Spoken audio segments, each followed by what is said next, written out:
এখন পর্যন্ত পাঠ করা হলো, মহান আল্লাহ যেন সকল ভুলগুলি ক্ষমা করে দিয়ে এগুলো কবুল করে নেন।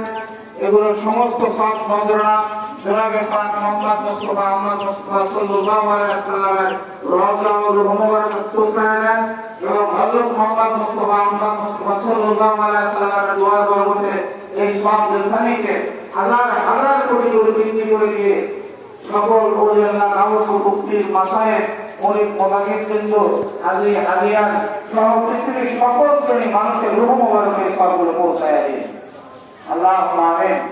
এখন আপনাদের এই সকাল ৮টা থেকে ১০টা পর্যন্ত ওযু গোসল খাওয়া দাওয়ার জন্য বিরতি দেওয়া থাকলো। মেহেরবানি করে আপনারা ১০টা বাজার ৫ মিনিট আগে মসজিদে আপনারা এসে সকলে উপস্থিত হবে। আমি এই আশাবাদ ব্যক্ত রেখে এখন আপনাদের বিরতি দিচ্ছি। মেহেরবানি করে যারা গোসল করে অথবা ওখানে গোসল করতে পারবেন।